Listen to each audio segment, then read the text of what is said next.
Dzień dobry Państwu. Nazywam się Michał Byliniak i mam przyjemność opowiedzieć Państwu o prawidłowym zamykaniu projektów współfinansowanych ze środków FRR. Szanowni Państwo, pracujemy w specyficznej formule, która polega na tym, że będziemy mniej więcej przez około 2 godziny rozmawiali o zagadnieniu w formie wykładowej, a później przejdziemy do serii pytań, które Państwo możecie mieć w związku z naszym dzisiejszym tematem. W związku z tym zachęcam Państwa oczywiście do zadawania pytań na bieżąco, ale mogą też pojawić się takie zagadnienia, na które ja nie będę w stanie odpowiedzieć od razu, ponieważ odpowiedź zajmie sporo czasu. W związku z tym będę je przerzucał na godzinę 12 mniej więcej, bo w okolicach 12 będziemy mieli taki czas na pytania. Jeśli chodzi jeszcze o szczegóły naszego spotkania, pracujemy na platformie elektronicznej, na Click Meetingu. W związku z tym, w razie potrzeby, gdybyście Państwo przypadkiem nagle opuścili spotkanie, to się zdarza, ze względu na obciążenie serwerów ruchem między innymi z poziomu szkół. W związku z tym, jeżeli byście opuścili spotkanie nagle, to wracajcie. Jeśli mnie wyrzuci, co też się zdarza, bo prezentera wyrzuca pierwszego, to również będę wracał na spotkanie i postaram się, żeby to jakoś sprawnie wszystko przebiegło. Drodzy Państwo, rozmawiamy o projektach infrastrukturalnych i inwestycyjnych, czyli rozmawiamy o projektach, które bardzo specyficznie wyglądają, jeżeli chodzi o konstrukcję, o sposób ich realizacji, i będę się starał Państwu powiedzieć o zamykaniu projektu, przygotowaniu się do zamknięcia projektu. Po pierwsze, z perspektywy Waszej umowy o dofinansowanie, ponieważ to umowa o dofinansowanie reguluje bardzo wiele zagadnień związanych właśnie z zamykaniem takiego projektu. Pierwsza, zasadnicza, najważniejsza rzecz. Projekty, które Państwo realizujecie, to są projekty, które nie mają faktycznego zakończenia, które można by było z daleka zaplanować. Projekty infrastrukturalne, inwestycyjne czy badawczo-rozwojowe kończą się w województwie warmińsko-mazurskim tak zwanym zakończeniem finansowym. A zakończenie finansowe to jest poniesienie ostatniego wydatku w ramach projektu. Co ważne, to może być wydatek niekwalifikowalny. U jednego z klientów mieliśmy taki przypadek, gdzie ostatni wydatek w ramach projektu, czyli promocja, tablica informacyjna, mimo że niekwalifikowalna, została zakupiona, dajmy na to, pod koniec marca, mimo że sama inwestycja skończyła się pod koniec lutego. I teraz trzeba było przedłużyć projekt ze względu na to, że niekwalifikowalna, no ale jednak będąca wydatkiem tablica informacyjna została zakupiona w marcu i trzeba... Nie zdążyłem jeszcze porządnie zacząć, a platforma już nas zawiesiła. Drodzy Państwo, jeśli chodzi o to zakończenie, projekty, o których mówię, kończą się zależnie od poniesienia ostatniego wydatku. Te projekty zresztą bardzo często się opóźniają, przedłużają się, czy zależnie, czy niezależnie od beneficjenta, to nie ma większego znaczenia. Natomiast instytucje są skłonne wyrażać zgodę na przedłużenie realizacji tych projektów. To też jest ważna rzecz dotycząca zamykania projektów FRR-u, że instytucje mają wysoką skłonność do wyrażania zgody na takie dosyć istotne zmiany w okresie realizacji. Co ciekawe, w niektórych wypadkach zgadzają się nawet na przedłużenie realizacji projektu już po planowanym jego zakończeniu. Mam takich klientów, którzy mocno przestraszeni byli tym, że projekt kończy się w październiku i gdzieś już od maja chcieli wnioskować o przedłużenie realizacji projektu. Jako że zamówienia i różne elementy projektu jeszcze trwały, ja im zasugerowałem, żeby chwilę poczekać, żeby zgłosić się z tematem we wrześniu, bo dzięki temu będziemy wiedzieli, o ile faktycznie ten projekt trzeba przedłużyć. Ale zacząłem od tego, że ten projekt nie ma typowego terminu zakończenia, który został z góry zaplanowany. No, oczywiście jakiś przybliżony ma, bo musiał zostać wpisany do wniosku o dofinansowanie, ale jego koniec to zakończenie finansowe. I teraz myśleć o zamknięciu projektu powinniście Państwo co najmniej 3 miesiące przed takim planowanym zakończeniem, a z mojej perspektywy warto by było myśleć o nim jeszcze z pół roku przed końcem. Dlaczego? Projekty, które Państwu przychodzi realizować, są o tyle skomplikowane, że składają się często z różnych elementów połączonych nawzajem ze sobą, na przykład inwestycja budowlana plus zakup wyposażenia. I to powoduje, że w tych projektach realizowanych bywa sporo wskaźników. Wskaźników, które mierzą realizację projektu i sukces projektu.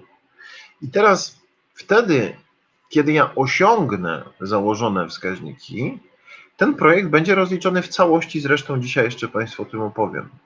Jeśli ich nie osiągnę, to mam problem z rozliczeniem w większości wypadków całego projektu, więc cokolwiek dla osiągnięcia tych wskaźników można zrobić nie na koniec realizacji projektu, tylko sporo przed końcem. Z perspektywy kanapy mogę Państwu powiedzieć, że najlepiej myśleć o rozliczaniu projektu, jak się go pisze. Natomiast ten komfort mają bardzo nieliczni, ponieważ w większości z Państwa przygotowano wniosek o dofinansowanie. Zrobił to ktoś z zewnątrz i kiedy weszliście w fazę realizacji, znaleźliście się w sytuacji, że no, trzeba robić. W związku z tym w kontekście rozliczenia projektu sugeruję, że warto wiedzieć, co trzeba robić, czyli co trzeba osiągnąć w ramach realizacji projektu, jakie efekty rzeczowe muszę osiągnąć, bo przy zamykaniu projektów rozliczenie finansów na koniec projektu idzie dopiero za rozliczeniem efektów rzeczowych. Czyli w pierwszej kolejności musicie Państwo osiągnąć wskaźniki, a w pierwszej kolejności musicie zrealizować zakres rzeczowy projektu, a dopiero później będziecie musieli rozliczyć pieniądze, albo mogli rozliczyć pieniądze dzięki temu, że osiągnęliście efekty rzeczowe. To tak tytułem wstępu, trochę długiego, ale jednak wstępu. Drodzy Państwo, co nam na rozliczanie projektu w takim razie wpływa? Mamy dokumenty, które nas interesują.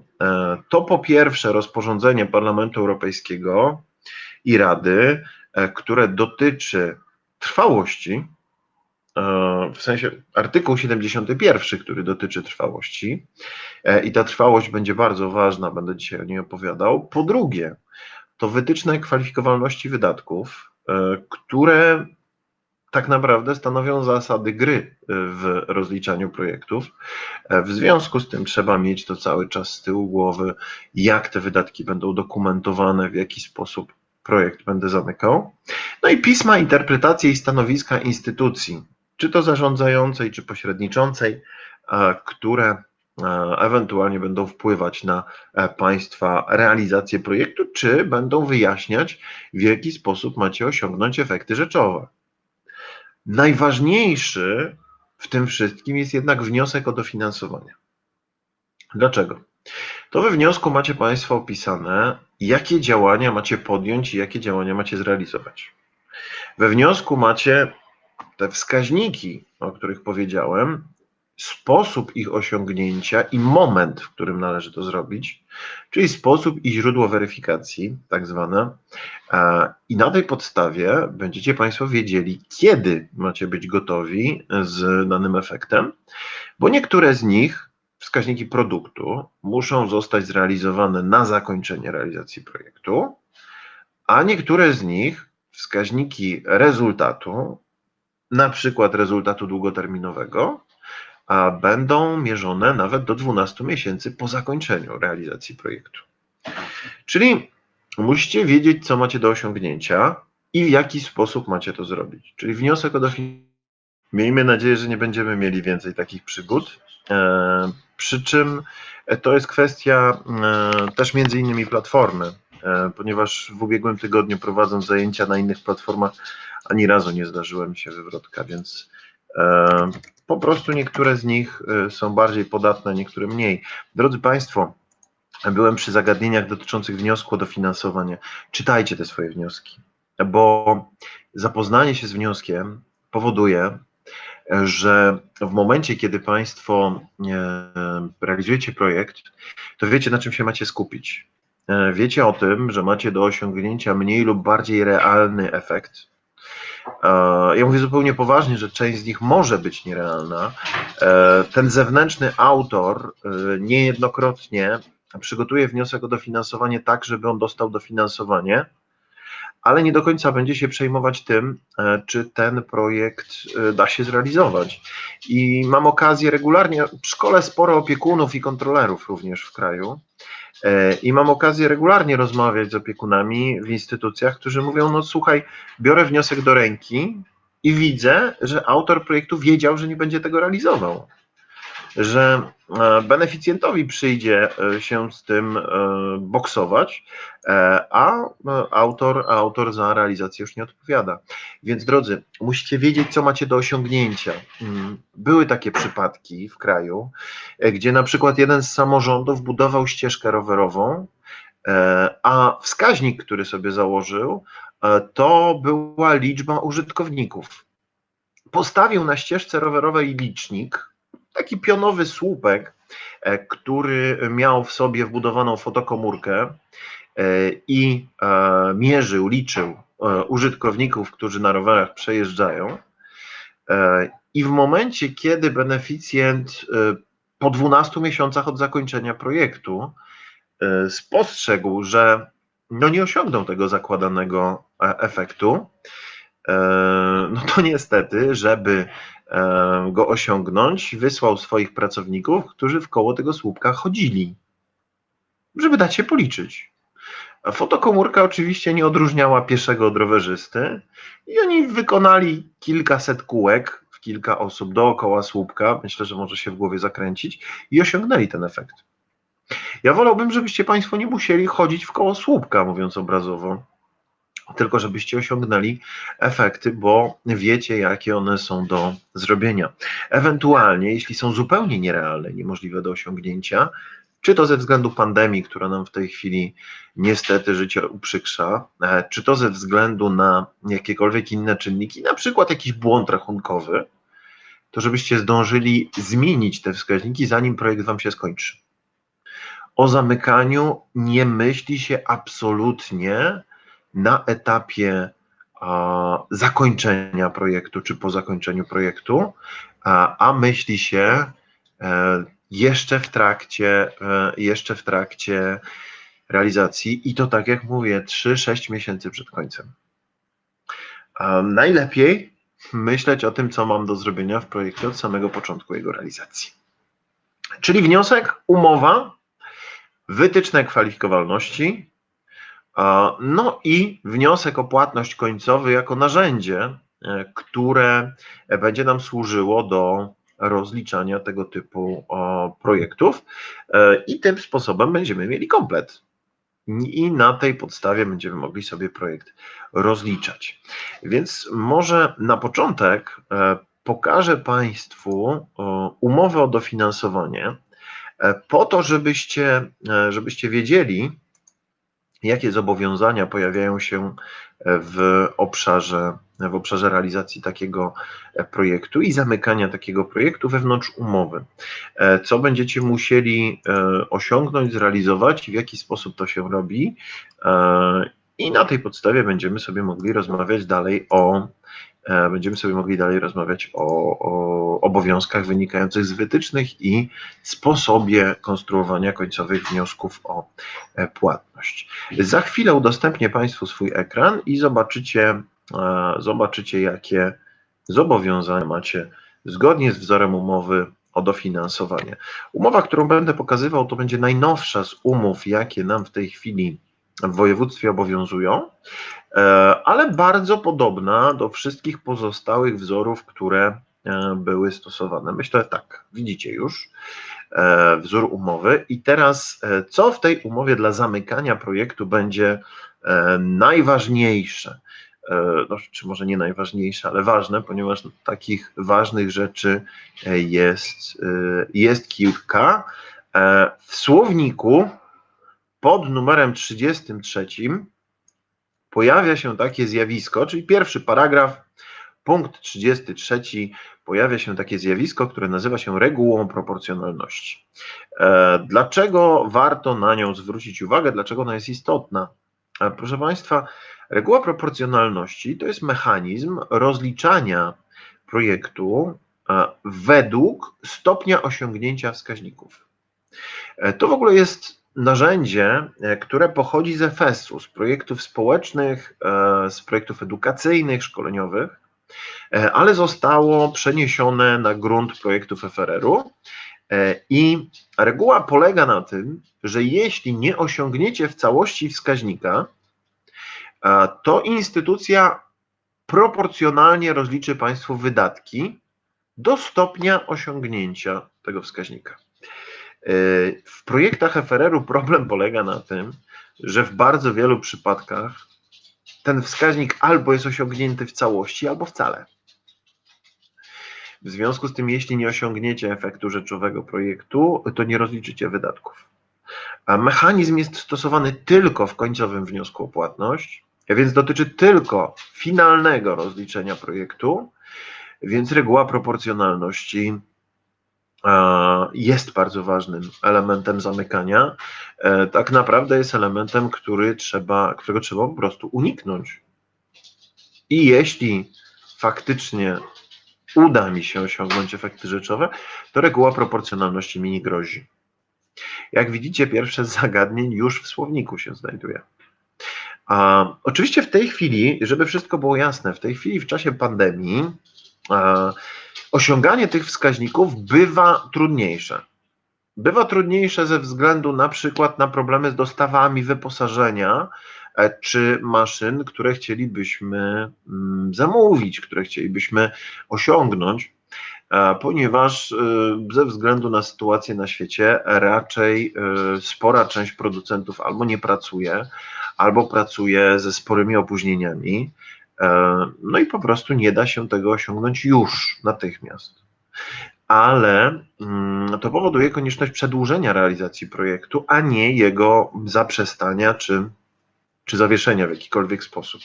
Reguła proporcjonalności nie będzie obowiązywała tylko wtedy, jeśli wskaźnik i jego nieosiągnięcie ma bezwzględny związek z pandemią. I w Państwa projektach to będzie występowało na bardzo niewielką skalę. W projektach edukacyjnych i szkoleniowych owszem, bo wyobraźcie sobie, że mam projekt aktywizacji seniorów i w tej chwili wszystkie placówki wsparcia są zamknięte, a seniorzy najlepiej, żeby siedzieli w domach. Jeśli chodzi o formułę online i taką na przykład formułę zajęć, jaką w tej chwili prowadzę, to znaczna część z tych seniorów nie ma dostępu do komputera, a jeśli nawet ma gdzieś w domu, bo powiedzmy rodzina wielopokoleniowa, są dzieci, są wnuki, to albo nie potrafi z niego korzystać, albo nie może z niego korzystać, bo w tym czasie korzystają chociażby dzieci w szkole.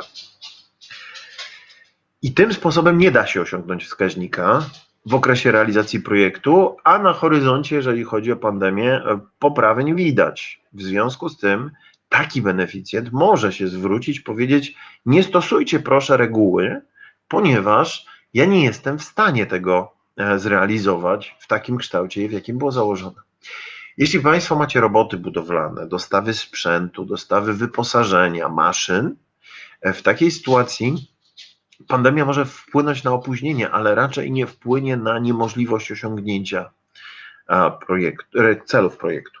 Co do reguły proporcjonalności, mam też taki ciekawy przypadek, który się zdarzył w jednym z powiatów. Budowano drogę, której miało wyjść, załóżmy, 15 kilometrów, współfinansowaną ze środków Unii Europejskiej i beneficjentowi nie udało się zbudować 15 kilometrów, zbudował 14,5, ponieważ część z tych dróg była po prostu pod jurysdykcją innej instytucji, Generalnej Dyrekcji Dróg Krajowych.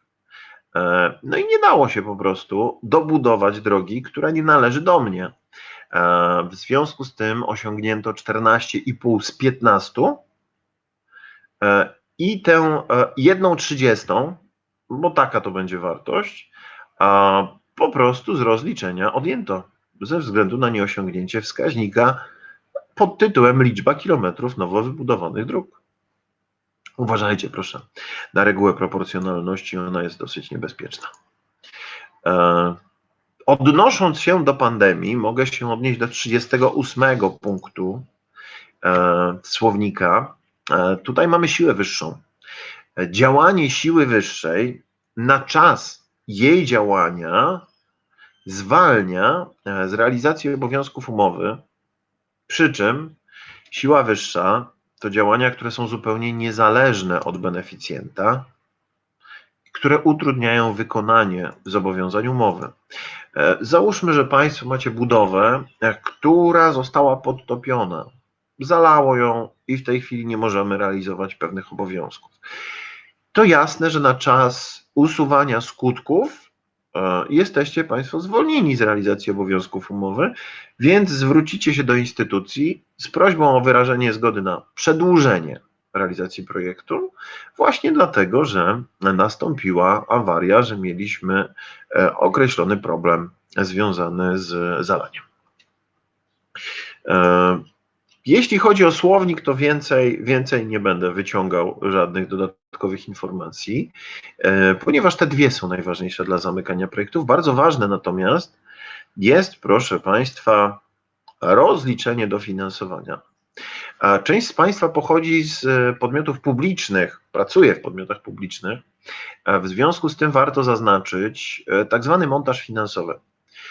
Jeśli Państwa projekt w drugim paragrafie ma dofinansowanie rozpisane na środki Unii Europejskiej i środki krajowe, to ta proporcja, która występuje pomiędzy finansowaniem europejskim i krajowym, to wszystko jest dofinansowanie, przypominam.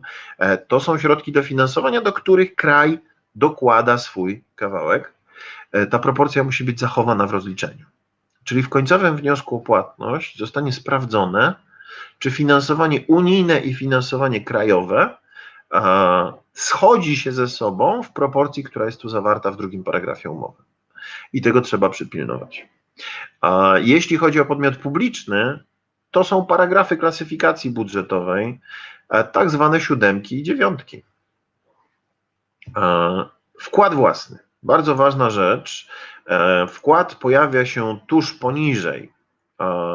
poniżej dofinansowania i chciałbym Państwu powiedzieć, że jeśli nie wniesiecie wkładu w określonej wysokości procentowej, przypominam, wkład własny będzie stanowił proporcję. Jeśli wydacie mniej środków na inwestycje, to tego wkładu możecie wnieść odpowiednio mniej. Natomiast jeżeli chodzi o wkład, to nie wniesienie wkładu na koniec realizacji projektu, jeśli będzie zbyt niski, skończy się po prostu częściową niekwalifikowalnością dofinansowania. Instytucja ma prawo je obniżyć do poziomu wniesionego wkładu. Czyli jeżeli wnieśliście 80% z zakładanego wkładu, to tyle też dofinansowania będziecie w stanie rozliczyć. Co dalej w umowach ważnego? Spójrzcie proszę na punkt 10. Beneficjent zobowiązuje się do osiągnięcia wskaźników i produktu i rezultatu, przepraszam.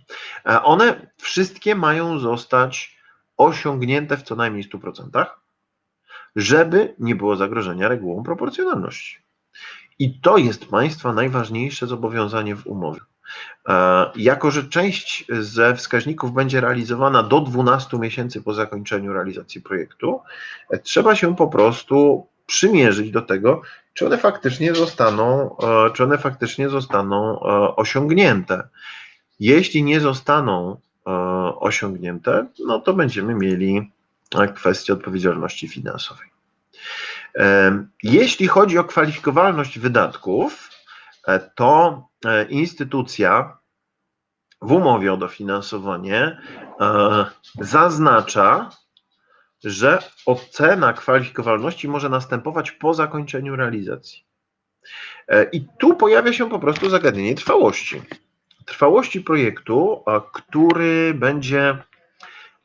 będzie się kończył, trwałości, która będzie trwała 3 albo 5 lat i w związku z tym będziemy mieli do osiągnięcia pewne efekty długo po zakończeniu projektu. Opowiem dokładnie o trwałości. Pani Ela zwraca uwagę, że się zawiesza spotkanie, natomiast jest to kwestia prawdopodobnie łącza po stronie odbiorcy. Ja mogę spróbować trochę ten sygnał, że tak powiem, odchudzić, żeby Państwu ułatwić odbiór, żeby się nic nie przycinało. Zobaczymy, może to coś da. Jeśli chodzi o kwalifikowalność wydatków, tak naprawdę o kwalifikowalność musicie zadbać do końca realizacji projektu, bo wydatki już poniesione w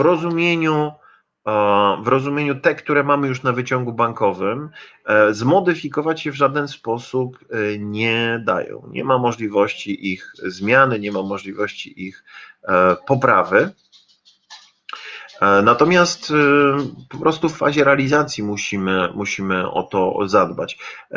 Jeżeli chodzi o kwalifikowalność wydatków, to potencjalnie powinniśmy zadbać o dokumentację rozliczającą roboty, rozliczającą usługi i dostawy, po to, żeby móc się nią wykazać jako merytoryczną podstawą rozliczenia. Czyli sama faktura, to też bardzo ważna rzecz, sama faktura nie wystarczy. Jeśli Państwo mieliście zapisane w umowie z wykonawcą, że będzie protokół odbioru, to musi być protokół i on musi być adekwatny do wymagań umowy. Podkreślam też umowy z wykonawcami. Bardzo ważna rzecz, przygotowanie się do zamknięcia projektu i do kontroli na zakończenie realizacji, to jest sprawdzenie, czy aby na pewno całość umów z wykonawcami została wykonana. Czyli czy na przykład w umowie nie zapisano, że wykonawca dostarczy mi odpowiednią dokumentację, chociażby zdjęciową, z fazy realizacji robót, które były robotami zanikającymi, których w tej chwili na koniec realizacji projektu nie widać. A należy udowodnić, że pewne elementy zostały zrealizowane. Wyobraźcie sobie, że w ramach projektu realizujecie remont dachu, że budynek ma 3 kondygnacje i Państwo realizujecie remont dachu zarówno z zewnątrz, jak i od wewnątrz. Po wykonaniu remontu, no nie bardzo są twarde dowody, że technologia, którą wybraliście, została zastosowana. Dlatego na przykład czasem w umowach z wykonawcami pojawia się wymóg przygotowania dokumentacji zdjęciowej. A jak projekt się skończy i wykonawca zejdzie z placu budowy, Państwo odbierzecie dany budynek, no to już nikt Wam nie wykona tych zdjęć. Musielibyście rozbierać dach od spodu, żeby wykonać fotografię, a z tego tytułu możecie stracić gwarancję. Dlatego trzeba myśleć o rozliczaniu i zamykaniu projektu przed jego końcem.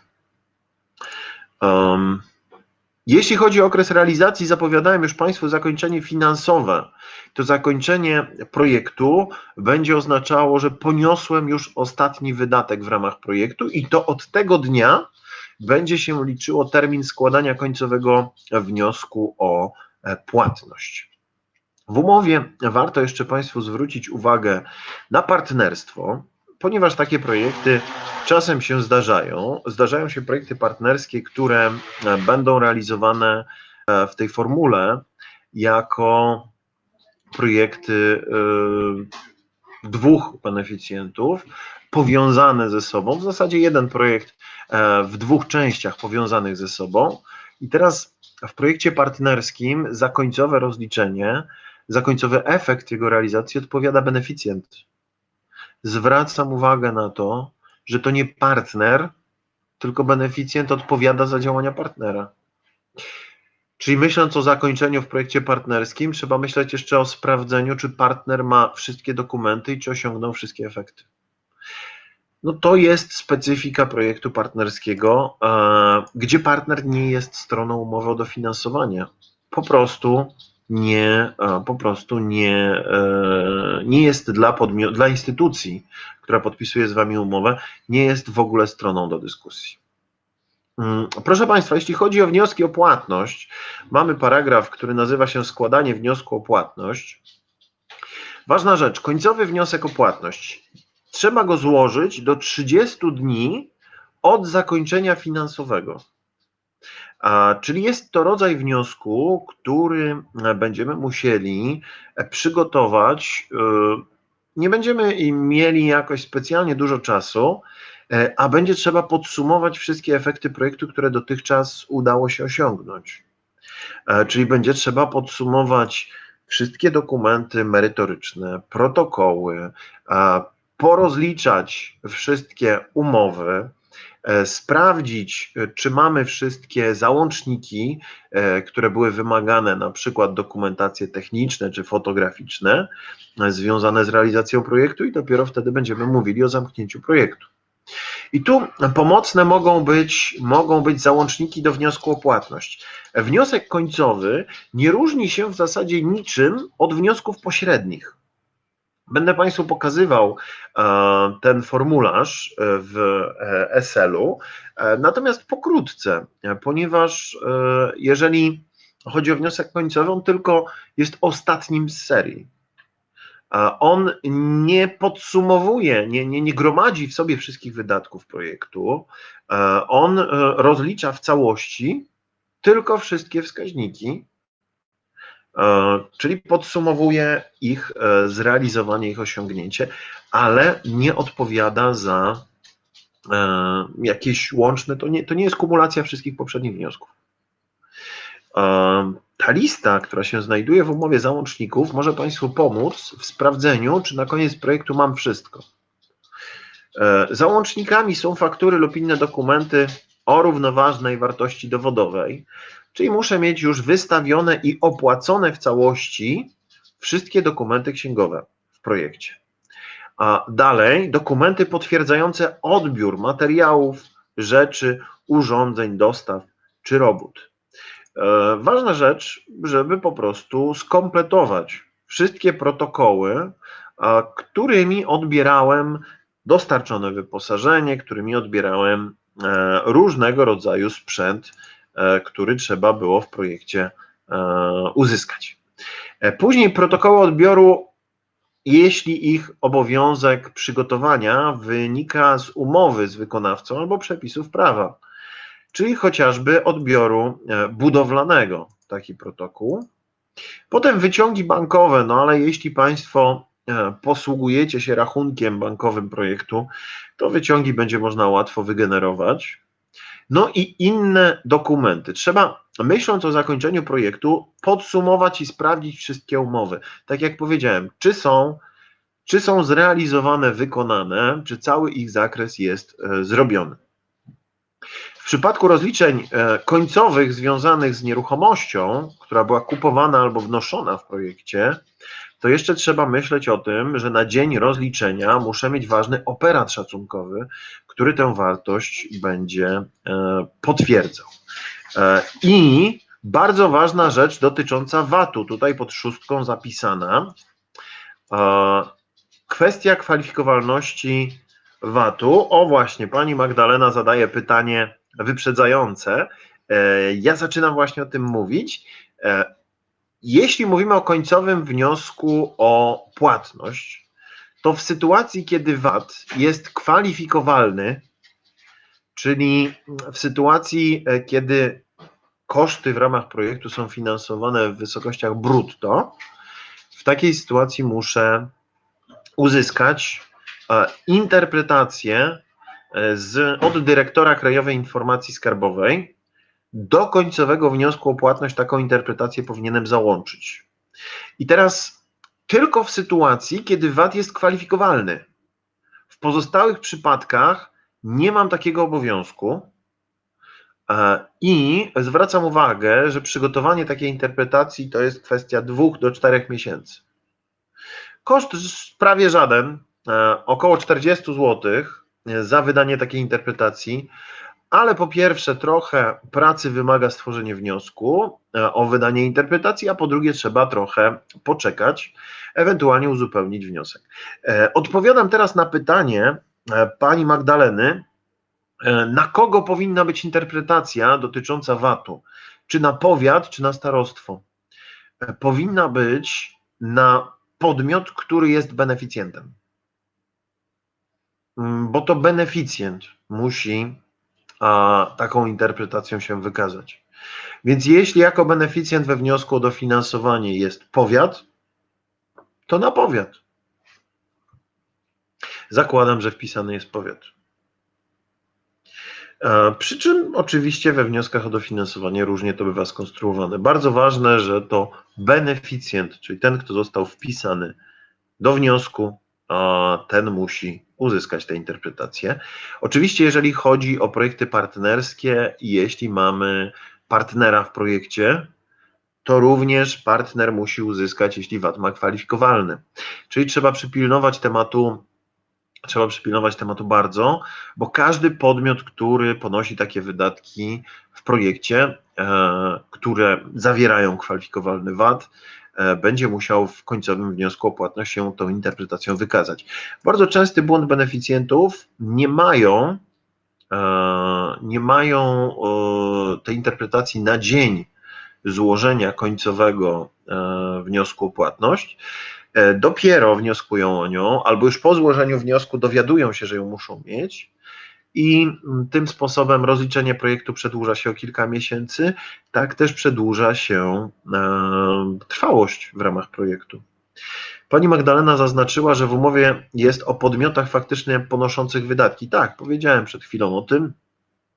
Więc jeśli beneficjent ponosi wydatki w projekcie, to musi uzyskać taką interpretację.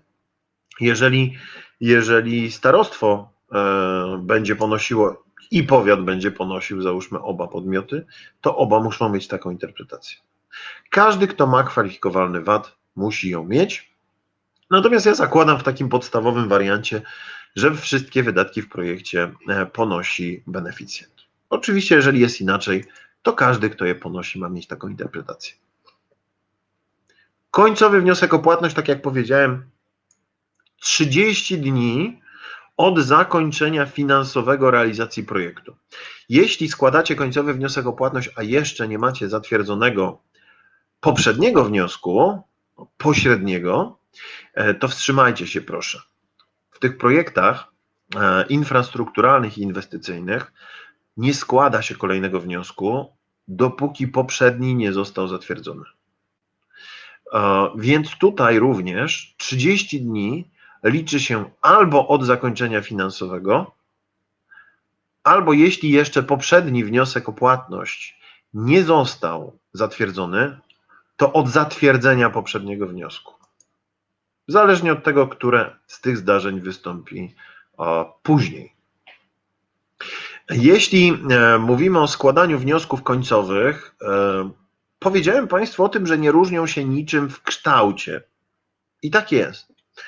Natomiast wniosek końcowy ma to do siebie, że jak zostanie zatwierdzony, ja nie mam możliwości stworzenia żadnego kolejnego wniosku o płatność.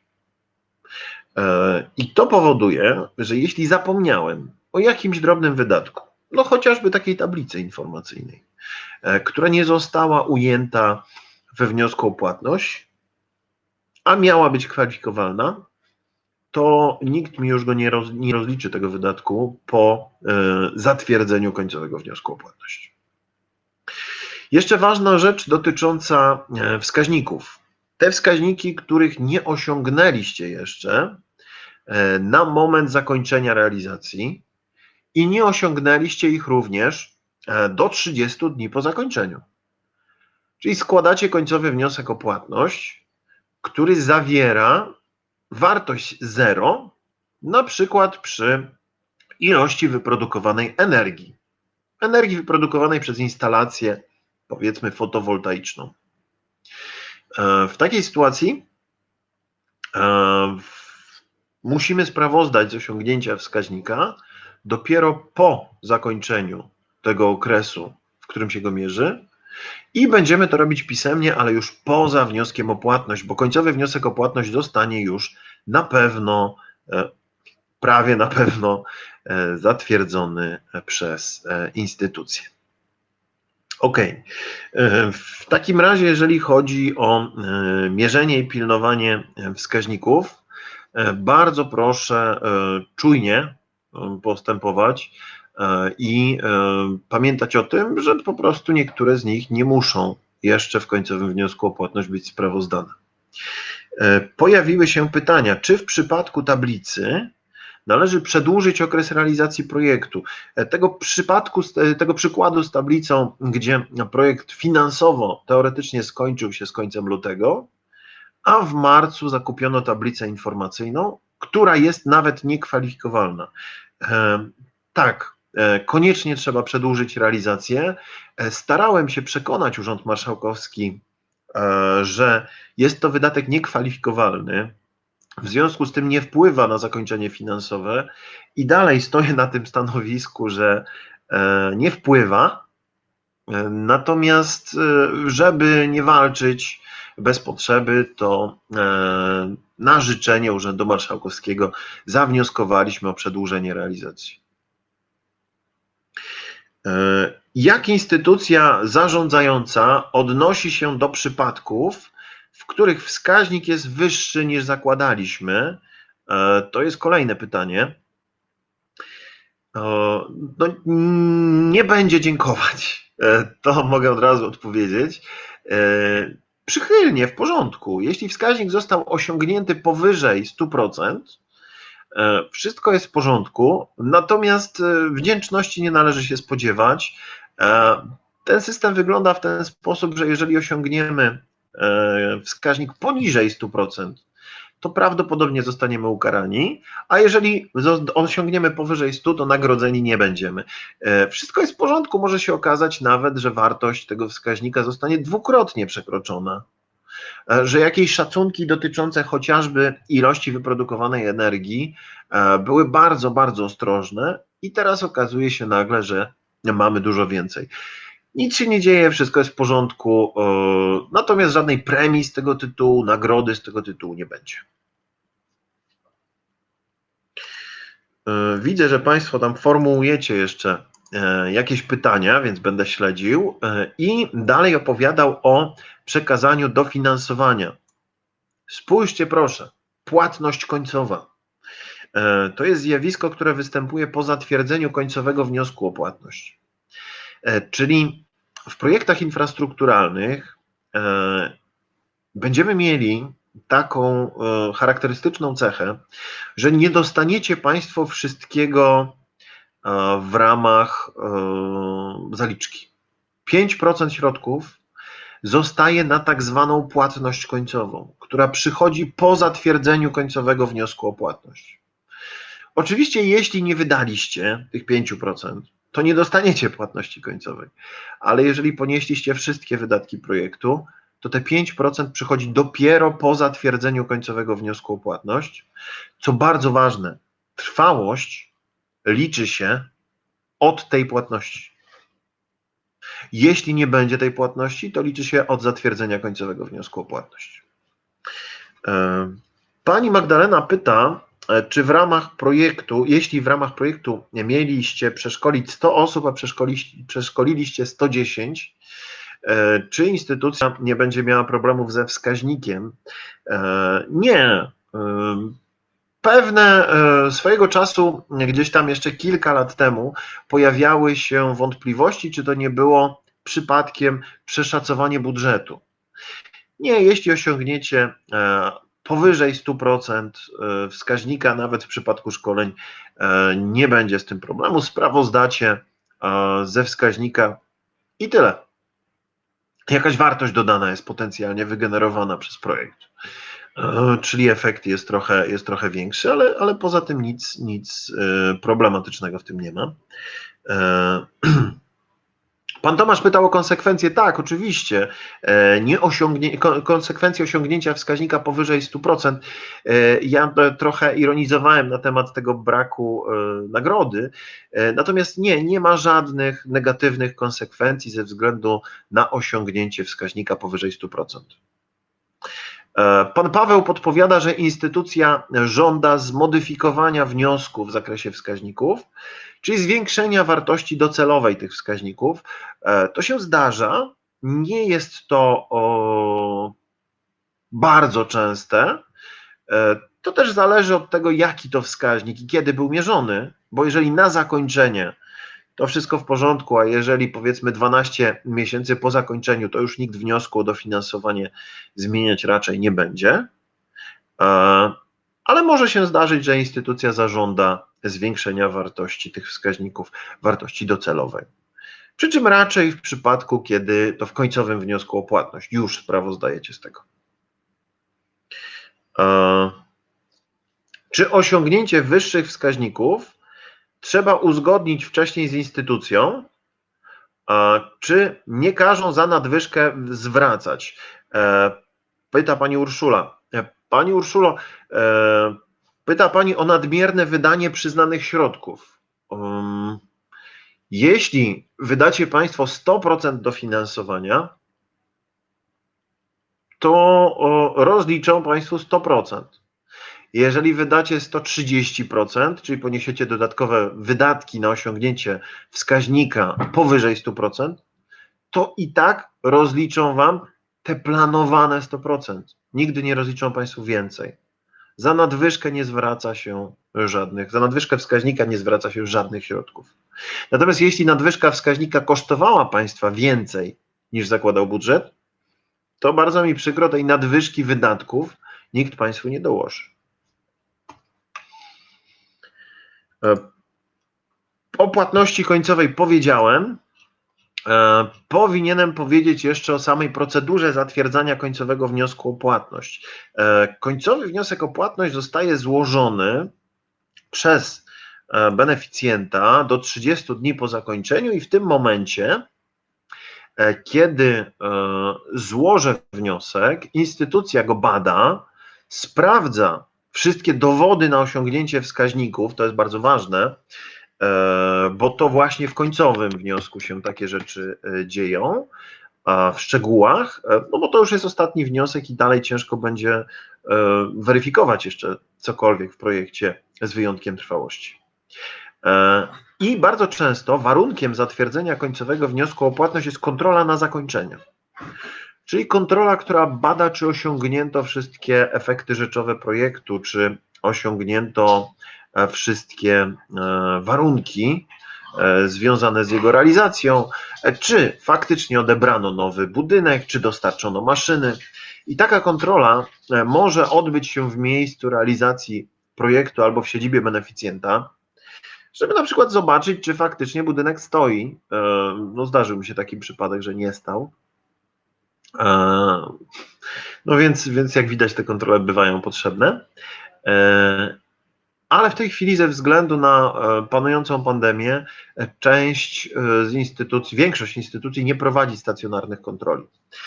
Z tego co wiem, ostatnio, jeszcze 1,5 tygodnia temu, Krajowa Administracja Skarbowa, która jest instytucją audytową w systemie wdrażania funduszy europejskich, ona prowadziła taką kontrolę w Kielcach. Jak w tej chwili sytuacja wygląda, nie wiem. Na Warmii i Mazurach póki co te kontrole na zakończenie odbywają się online. Pojawiło się jeszcze pytanie, czy jeżeli osiągnięcie wskaźników zaplanowane było na rok po zamknięciu finansowym projektu, oznacza to, że 5% będzie wypłacone dopiero po tym okresie. Pan Tomasz od razu odpowiedział, nie oznacza to, że będzie wypłacone po tym czasie. 5% zostanie wypłacone po zatwierdzeniu końcowego wniosku o płatność. Czyli końcowy wniosek, prawdopodobnie kontrola na zakończenie, zatwierdzenie końcowego wniosku i wypłata 5%, niezależnie od tych pozostałych wskaźników. Jeśli one nie zostaną osiągnięte po 12 miesiącach, To są dwa rozwiązania. Pierwsze, powiedziałbym teoretyczne, które macie Państwo zapisane w umowach, a to rozwiązanie, które polega na tym, że nie zostanie Państwu wypłacona ostatnia, przepraszam, że zostaną odebrane Wam środki. Czyli jakaś część proporcjonalna, zgodnie z regułą proporcjonalności, zostanie odebrana. A drugie praktyczne, to jeśli będziecie dobrze współpracować z instytucją, to ona być może pozwoli Wam wydłużyć czas na osiągnięcie tego wskaźnika. Ponieważ wskaźniki rezultatu długoterminowego można osiągać dłużej niż 12 miesięcy po zakończeniu, natomiast Państwa umowy zakładają 12 miesięcy. Ale w niektórych przypadkach instytucje zgadzają się, żeby mierzyć je na przykład 16 miesięcy czy 18 po zakończeniu. Ale tylko wtedy, kiedy jest problem ze wskaźnikiem. Więc wypłata tej ostatniej transzy następuje po zatwierdzeniu końcowego wniosku. Ok. Jeśli chodzi o kontrolę na zakończenie, to już Państwu o niej wszystko powiedziałem. Jeśli chodzi o zamówienia, warto w dwóch słowach powiedzieć o zamówieniach. Co do zasady, przekazujecie Państwo dokumentację zamówień, zależnie od wartości zamówienia i wartości dofinansowania w projekcie, przekazujecie je do kontroli zamówień. Muszę Państwu zaznaczyć, że te kontrole zamówień dosyć długo będą weryfikować dokumentację, ponieważ po pierwsze ich jest mało, ludzi do sprawdzania tego, po drugie beneficjentów jest coraz więcej. Ale dopóki nie zakończy się kontrola zamówień, do tego momentu nie będziecie mieli zatwierdzonego końcowego wniosku o płatność. I znam podmioty, które potrafią czekać po kilka miesięcy, żeby ten wniosek został zatwierdzony, bo jeszcze kontrolowane są zamówienia. Końcowy wniosek o płatność jest po prostu bardziej wnikliwie weryfikowany przez instytucje. Pani Urszula uzupełniła chyba swoje pytanie. Jeśli wydamy 100% środków, żeby wybudować dłuższą drogę, osiągnąć wskaźnik, natomiast osiągnięcie wskaźnika w 100% kosztowałoby na przykład 80% środków dofinansowania, czy instytucja nie każe nam za to zwracać pieniędzy? Nie. Mówiłem o tym przeszacowaniu budżetu, które kiedyś było problemem. W tej chwili Państwo jako pierwszy cel realizacji projektów, zresztą jak widzieliście w umowie w drugim paragrafie, macie postawione osiągnięcie wskaźników. Więc w pierwszej kolejności osiągnięcie wskaźników, a później budżet. Jeśli osiągniecie wskaźnik, jesteście pewni, że osiągnęliście wskaźnik, natomiast budżet pozwala Wam na więcej, to możecie go wykorzystać. Nie będzie konieczności zwracania. Przy czym przy budowie drogi raczej planuje się, jasne, że to tylko przykład, ale przy budowie drogi raczej planuje się tyle kilometrów, ile było w dokumentacji. Jeśli mówimy o systemie SL, który wykorzystujecie Państwo w sprawozdawczości, we wnioskach końcowych również, to jeżeli chodzi o dokumenty, które będziecie przekazywać z końcowym wnioskiem o płatność, to w zasadzie wszystkie te dokumenty pojawiają się w SL-u. Czyli jeśli wskaźnik, protokół, inna dokumentacja ma zostać przekazana na potwierdzenie osiągnięcia wskaźnika, to razem z końcowym wnioskiem o płatność przekazuje się skany. Chcę tylko Państwu przypomnieć, to będzie ważne na zamykanie projektów, żeby to wszystko pogromadzić, że jeżeli instytucja zatwierdza Wam końcowy wniosek o płatność, wszystkie skany są w systemie SL, to nie oznacza, że jesteście zwolnieni z posiadania oryginałów, bo to też się zdarza. Na koniec projektu trzeba by było wszystkie dokumenty po prostu złożyć tak, żeby stanowiły całość, żeby można je było spokojnie zarchiwizować. Zresztą zaraz to Państwu zaraz Państwu o tym opowiem. O kontroli już powiedziałem 2 słowa, że kontrola na zakończenie bada osiągnięcie efektów projektu, wydatki też, ale już w bardzo niewielkim stopniu i niejako odbiera produkt, który został osiągnięty w projekcie, odbiera efekt projektu, bo produkt może się Państwu wiązać za mocno ze wskaźnikiem, odbiera efekt, który został założony. Na zakończenie realizacji projektu ważna jest również archiwizacja, czyli obowiązki dotyczące przechowywania dokumentacji. Ile czasu musicie przechowywać dokumentację? No, z całą pewnością dużo dłużej niż byście to Państwo, dużo krócej niż byście to Państwo robili w przypadku dokumentacji takiej zwykłej, finansowej, powiedzmy, bo tylko 2 lata od 31 grudnia następującego po złożeniu do Komisji Europejskiej zestawienia wydatków, gdzie ujęto Wasz projekt jako końcowo rozliczony. To robi instytucja, czyli do Komisji Europejskiej trafia sprawozdanie, w którym Wasz projekt jest podsumowany jako rozliczony w całości. Wówczas instytucja Was informuje o rozpoczęciu okresu archiwizacyjnego. 2 lata ten okres archiwizacyjny trwa. Zwykle w praktyce, jeżeli projekt kończy się w październiku, to jeszcze w tym samym roku do komisji trafi sprawozdanie, co oznaczać będzie, że od grudnia tego samego roku, w którym się projekt zakończył, jeszcze 2 pełne lata. To nie jest dużo, natomiast archiwizować trzeba całą dokumentację projektową.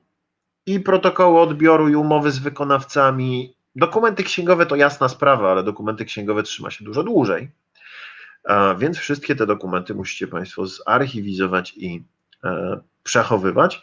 Natomiast spokojni, możecie być spokojni, bo instytucja Was poinformuje o tym, że zaczyna się okres archiwizacyjny.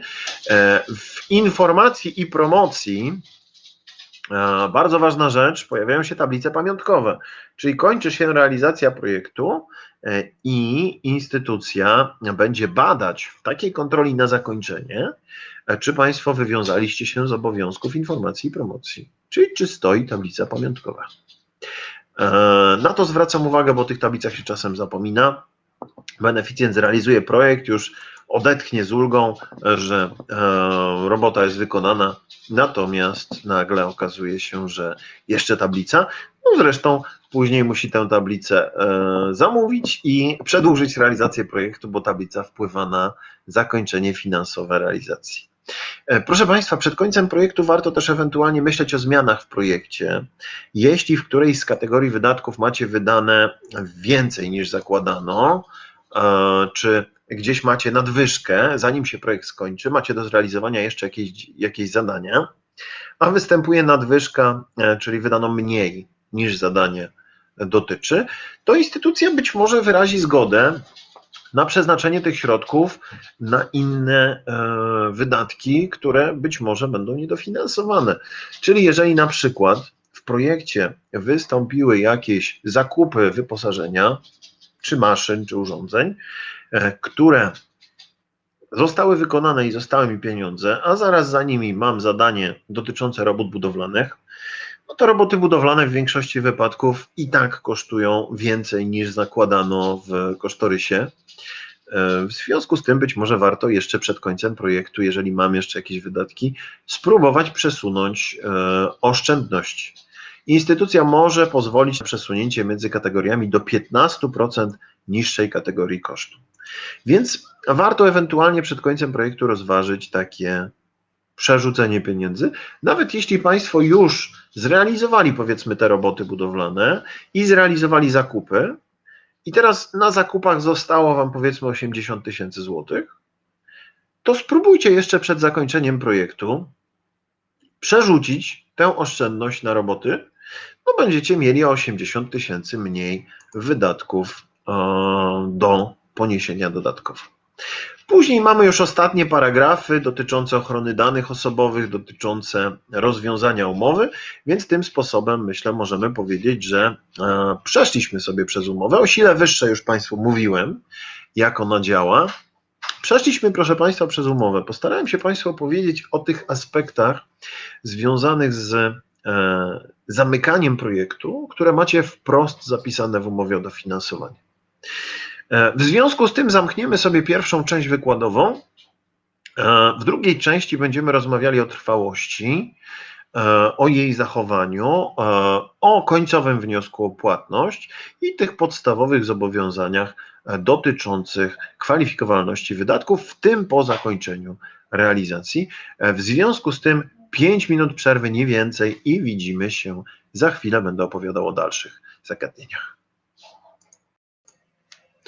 Wracamy, proszę Państwa, i będziemy teraz rozmawiać o rozliczeniu końcowym, czyli o końcowym wniosku o płatność.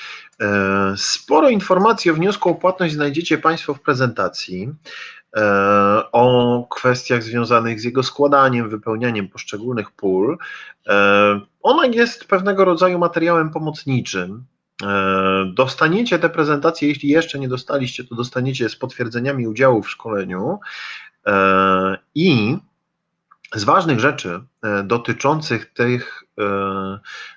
tej części związanej z wnioskami o płatność, bardzo istotne jest to, że wniosek końcowy jest po prostu ostatnim wnioskiem w serii. Czyli jego przygotowanie, jego sporządzenie będzie wymagało dużej uwagi, trochę więcej informacji niż w przypadku wniosków o płatność pośrednią i z całą pewnością zostanie mu poświęcone dużo więcej uwagi na etapie rozliczenia. W takim razie ja przełączam się do systemu SL 2014, żebyście zobaczyli, jak wygląda końcowy wniosek o płatność. Jestem w tej chwili w instancji szkoleniowej, dlatego widzicie Państwo na dole żółty pasek, który potwierdza tylko, że nie jest to prawdziwy system, że jest to tylko atrapa projektu, przy czym sam SL wygląda identycznie. Jak wygląda końcowy wniosek o płatność? Macie Państwo tutaj taki zatwierdzony wniosek końcowy, który akurat nie rozlicza żadnych wydatków. Oznaczono na końcu, ostatnie z pól, wniosek końcowy zostało oznaczone. To jest tylko jeden, jedyny wniosek w projekcie może mieć status końcowego. Nie ma możliwości oznaczenia w ten sposób wielu wniosków, czyli ostatni wniosek zostaje oznaczony jako końcowy. Czy to wpłynęło na jego kształt? Nie. Zupełnie nie wpłynęło na jego kształt, zresztą mogę Państwu udowodnić, pokazać, tylko wycofam się do innego wniosku i takiego, który mam w przygotowaniu. I zobaczcie Państwo, jak wygląda ten temat. Jak będzie wyglądała sytuacja z końcowym wnioskiem? No z całą pewnością, jeśli oznaczę wniosek końcowy, to będzie to wniosek sprawozdawczy równocześnie, czyli sprawozdaję, ale nie z całego projektu, tylko z ostatniego okresu realizacji. Jeśli to wniosek za, powiedzmy, 1,5 miesiąca czy 3 miesiące realizacji, to on po prostu w części sprawozdawczej będzie dotyczył tylko tych 3 miesięcy. Nie będzie odnosił się do całości projektu. To Państwu zaznaczyłem już wcześniej. Wniosek końcowy nie jest wnioskiem podsumowującym wszystko, jest wnioskiem ostatnim w serii. Czyli tak, razem z wnioskiem końcowym na pewno ten wniosek będzie sprawozdawczy. No i teraz pytanie brzmi, co z rozliczeniem? Rozliczający zaliczkę, jeśli wzięliście Państwo wcześniej zaliczkę, to owszem, będzie rozliczał zaliczkę. Natomiast jako, że 5% zostaje na refundację, to wniosek będzie już na pewno wnioskiem o refundację. No chyba, że nie poniosłem tych 5% wydatków. W takiej sytuacji nie będzie czego refundować. Ale w podstawowym wariancie realizacji, jak widzieliście, 5% pozostaje na zakończenie, na refundację. I teraz, jeśli mówimy o rodzaju wniosku, to nie wolno mi wybrać pierwszej opcji. Nie wolno mi wybrać wniosku o zaliczkę.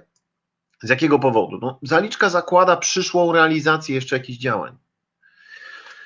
Więc w większości projektów ona jest realizowana na początku albo gdzieś tam jeszcze w trakcie, natomiast z całą pewnością końcowy wniosek nie może być wnioskiem o zaliczkę. Natomiast może być o refundację i bardzo często jest. Może być rozliczający zaliczkę pod warunkiem, że wcześniej ją wziąłem i na pewno jest sprawozdawczy. Czy on się czymkolwiek różni w kształcie od innych wniosków? Nie. Pola, opcje, możliwości wyboru są dokładnie takie same, więc tylko w krótkich słowach skomentuję Państwu, co, gdzie, w którym miejscu wniosku końcowego nam się pojawi, co jest bardzo ważne. Mam postęp rzeczowy, czyli opisy związane z realizacją projektu, opisy zadanie po zadaniu, które muszę sporządzić, przygotować, żeby sprawozdać z tego, co w projekcie się wydarzyło. Czyli mam zadanie pierwsze, zadanie drugie i opis postępu rzeczowego. Uwaga, tylko za dany okres rozliczeniowy, nie za cały projekt, bo niektórzy beneficjenci podejmują właśnie taką, myślą tak, że skoro końcowy, to trzeba podsumować całość. Nie, opisujemy tu tylko działania za ostatni okres rozliczeniowy, z którego ten projekt dotyczy. Później problemy napotkane w trakcie realizacji. Tu proszę zwrócić uwagę, bo jeśli nie osiągnęliście Państwo wskaźników i mamy jakiekolwiek obiektywne czynniki, jakiekolwiek, powiedziałbym, okoliczności łagodzące, które pozwolą na odstąpienie chociażby od reguły proporcjonalności, to w takiej sytuacji piszcie o tym w problemach.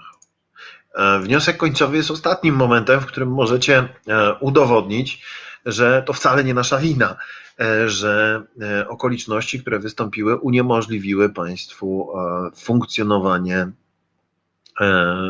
i osiągnięcie danych efektów, no chociażby jakieś podtopienia, chociażby pandemia, która może wpłynąć na nieosiągnięcie efektów związanych z projektem. Czyli piszcie o tych problemach, jeśli były, absolutnie się tego nie bójcie, bo to mogą być okoliczności, które pozwolą na łagodniejsze potraktowanie Waszego projektu.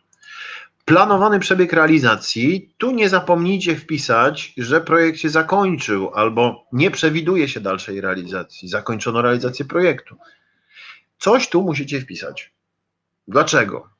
Dlatego, że instytucja, jeżeli nie będziecie mieli wypełnionego tego pola, zwróci Wam wniosek z prośbą o poprawienie. I z tego powodu stracicie sporo czasu, po pierwsze, na weryfikacji końcowego wniosku, czyli później przyjdzie refundacja. Po drugie, problem będzie w tym, że znowu przesunie się Państwu trwałość. Wskaźniki, podkreślam, wskaźniki produktu powinny zostać osiągnięte w 100%. Załóżmy, co najmniej w 100%. Załóżmy, że w danym okresie rozliczeniowym zostało osiągnięte 7, to jest dany okres sprawozdawczy, tutaj od 1 do 30 września, a podsumowując od początku realizacji 27, stopień realizacji 100. Wskaźniki produktu mają być gotowe na zakończenie realizacji projektu i to nie podlega żadnej dyskusji. Jeśli nie jesteście w stanie osiągnąć wskaźników produktu jeszcze, to przedłużcie realizację projektu. To jest zawsze sposób, jeśli nie mam jakichś dokumentów od wykonawcy, jeśli nie osiągnąłem jeszcze wskaźnika, jeśli opóźniają mi się prace, przedłużcie realizację projektu. W tej chwili to może jest niezbyt popularne, co powiem, instytucje nie bardzo mają możliwość wpływu na realizację projektów, na realizację wskaźników, a te wskaźniki muszą być w województwach poosiągane. W związku z tym często idą na rękę beneficjentom, którzy realizują projekt albo starają się realizować, nawet jeśli występują po drodze jakieś trudności, no to po prostu cały czas będą próbować wspierać tego beneficjenta, bo wskaźnik trzeba zrobić. Dużo bardziej korzystnym rozwiązaniem dla instytucji jest wyrażenie zgody na przedłużenie realizacji, jeśli ten projekt ma szansę powodzenia, niż rozwiązanie umowy dlatego, że coś w nim nie idzie. Natomiast oczywiście, żeby nie było wątpliwości, jeżeli beneficjent miał zacząć 1,5 roku temu, nie zaczął i nic z tym nie zrobił, to w ogóle nie ulega wątpliwości, że prawdopodobnie nie osiągnie w ogóle efektów projektu i wtedy instytucja może być skłonna rozwiązać umowę. Natomiast w pozostałych przypadkach proszę się tego nie bać. Absolutnie. Jeśli są opóźnienia, nie jest to specjalnie problem. Pamiętajcie tylko o jednym. Nie da się rozliczyć wydatków poniesionych po 31 grudnia 2023. To jest koniec kwalifikowalności, to jest koniec perspektywy finansowej, która nam teraz trwa, czyli perspektywy 2014-2020. I później nie da się rozliczyć już ani jednego wydatku. Więc jest to bezwzględny koniec realizacji państwa projektów, niezależnie od tego, w jakiej fazie one będą, i żadna instytucja nie wyrazi zgody na przedłużanie realizacji po tej dacie. To tak przy okazji musicie o tym pamiętać. W porządku, czyli wskaźniki. Produkt ma być sprawozdany tutaj. Rezultat może być nieosiągnięty jeszcze. Tu na przykład jednostka miary gigajoule na rok. No i prawdopodobnie mierzony po 12 miesiącach, gdzie widać, jak wyglądają wskaźniki w moim wniosku o dofinansowanie. Tam też jest napisane, w jaki sposób będą mierzone, na jakiej podstawie i kiedy. Tak jak powiedziałem, lepiej zapoznać się ze swoimi obowiązkami w zakresie efektów rzeczowych w trakcie realizacji projektu. O, nie ta zakładka, przepraszam. W trakcie realizacji projektu, niż dowiadywać się o tym, jakie efekty miałem do osiągnięcia na koniec realizacji.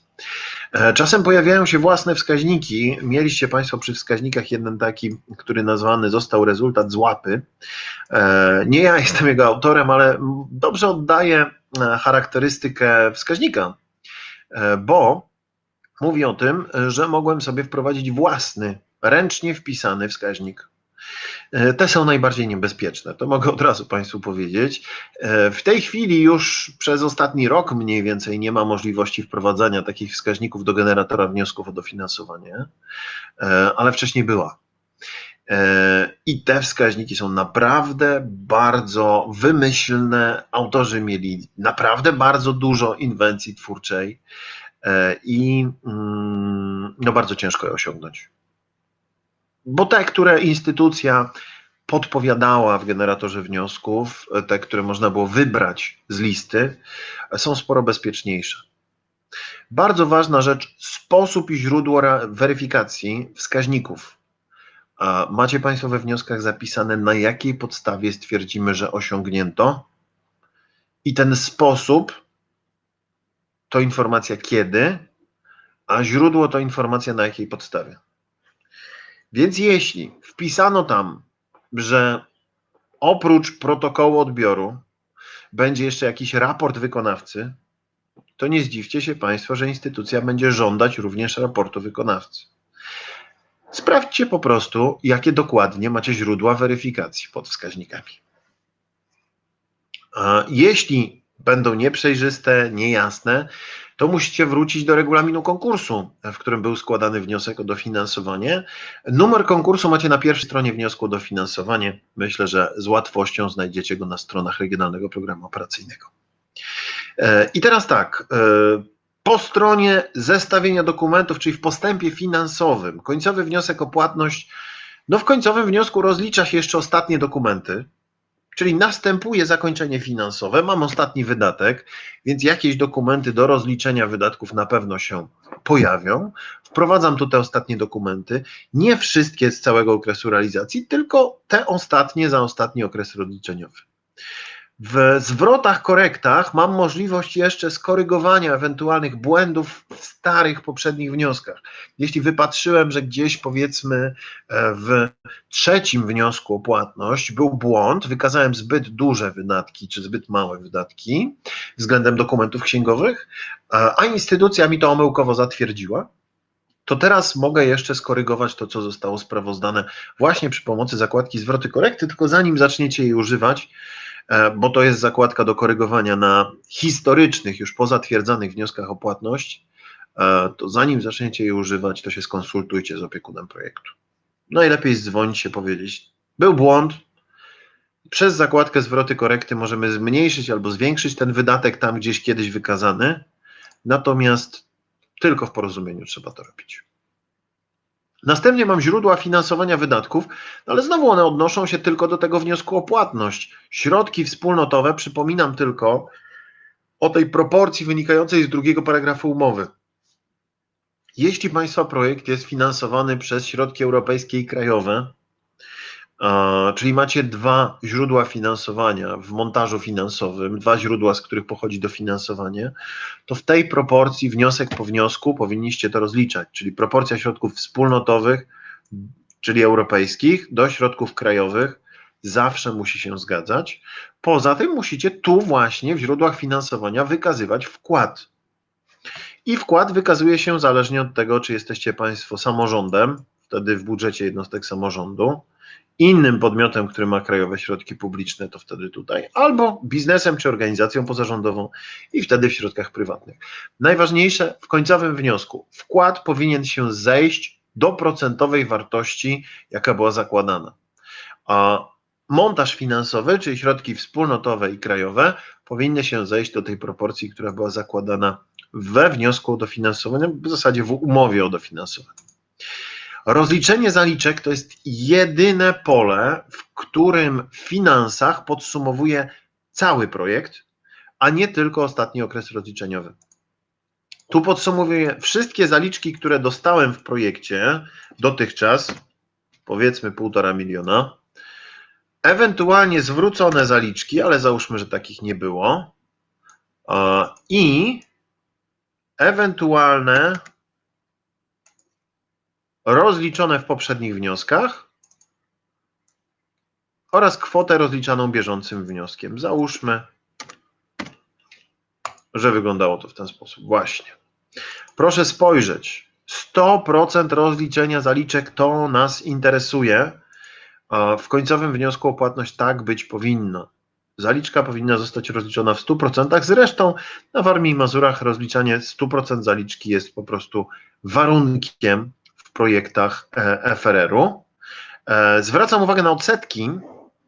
Jeśli rachunek bankowy projektu był oprocentowany, a Państwo nie jesteście podmiotem publicznym, samorządem, dla którego odsetki to dochód, w takiej sytuacji na koniec realizacji projektu jeszcze musicie zwrócić odsetki od środków zaliczki, no bo jeżeli projekt jest refundacyjny, no to nikt z góry Wam nie wypłacił pieniędzy, więc żadnych odsetek istotnych dla instytucji nie ma. Ale jeśli jesteście podmiotem prywatnym, macie oprocentowany rachunek bankowy projektu, to do dnia złożenia końcowego wniosku o płatność te odsetki należy zwrócić, a zgłasza się je właśnie w tym miejscu. Tu we wniosku o płatność się je zgłasza. Więc z tymi odsetkami proszę czujnie bardzo postępować, żeby nie zapomnieć ich zwrócić do końca realizacji. Jeśli finansowaliście się Państwo zaliczkami, nie wydaliście wszystkiego i pojawiła się, nie będzie refundacji, a ostatnia zaliczka nie została wydana w 100%, to jeszcze przed złożeniem końcowego wniosku o płatność zwracacie niewykorzystane środki ostatniej zaliczki. Chociaż to się w projektach FRR-u bardzo rzadko zdarza. I jeszcze jedna rzecz, dochód. Co to jest ten dochód? Ten dochód nie do końca jest zgodny z definicją ekonomiczną dochodu. To są nieplanowane przychody projektu. Tak zwany dochód w trakcie realizacji. On w większości projektów wynika z przychodów związanych z wycinką drewna i sprzedażą tego drewna z wycinki, albo z sprzedażą złomu z rozbiórki w związku z realizacją projektu. Jeśli taki dochód w projekcie występuje, to najpóźniej w końcowym wniosku o płatność macie Państwo obowiązek ten dochód wykazać i zwrócić. Czyli jeśli sprzedaliście drewno z wycinki albo złom z rozbiórki, sytuacja wygląda tak, że będziecie musieli wykazać, jakie środki to przyniosło i obniżyć wartość dofinansowania i obniżyć wartość wydatków kwalifikowalnych o te dochody. Podkreślam tylko, że dochodem nie jest kara umowna naliczona na wykonawcę. Nie jest też zatrzymana kaucja czy zatrzymane wadium w ramach projektu. One dochodem absolutnie nie są, nie podlegają zwrotowi. One mają Państwu zrekompensować to, że wykonawca coś zrobił niewłaściwie albo po prostu nie zdecydował się podpisać umowy na wykonanie na przykład usług. I to jest ta zakładka dochód, która będzie miała jednak znaczenie w dokumencie, we wniosku o płatność.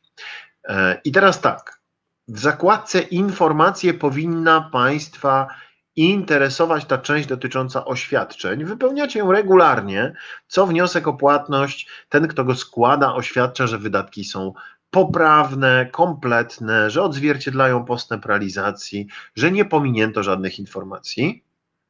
Natomiast oświadczenie dotyczy również miejsca przechowywania dokumentacji.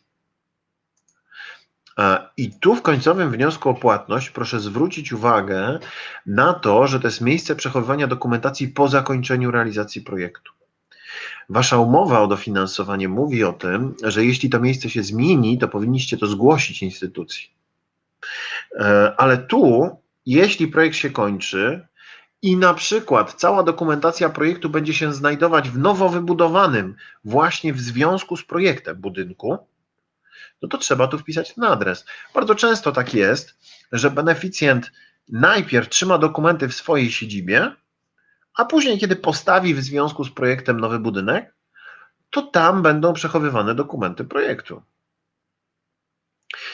Dlatego proszę pamiętać w końcowym wniosku o płatność, żeby zawrzeć tutaj ten adres, gdzie po zakończeniu będą przechowywane dokumenty projektu, bo ten adres będzie tutaj wcześniej, w trakcie realizacji prawdopodobnie inny.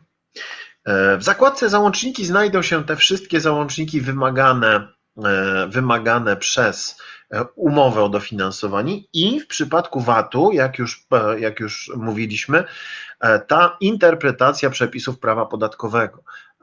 Jeśli nie macie interpretacji, a projekt się kończy, złożyliście wniosek o interpretację, ale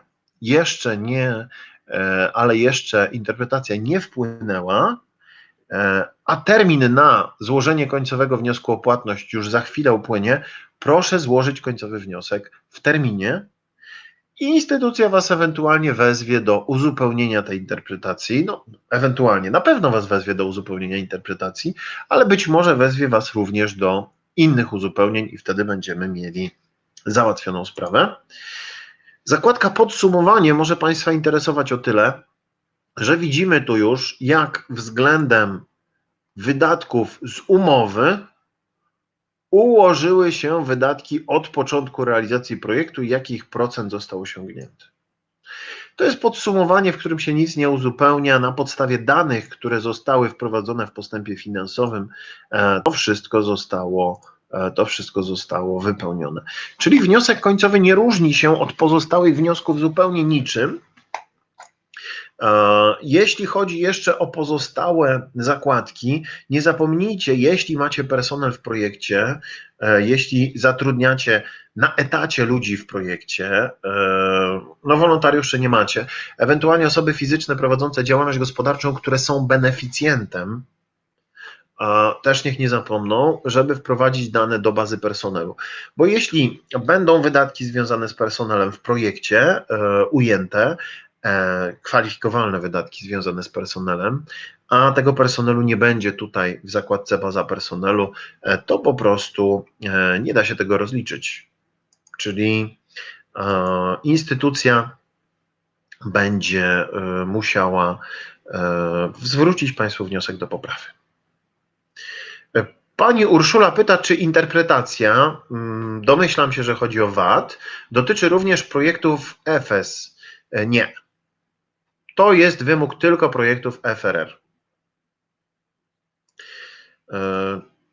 Baza personelu już powiedziałem, że trzeba ją uzupełnić. Zamówienia publiczne to zakładka, która u nas w województwie funkcjonuje tylko pro forma, tylko gdzieś tam ze względu na to, że jest weselu i trzeba ją uzupełniać.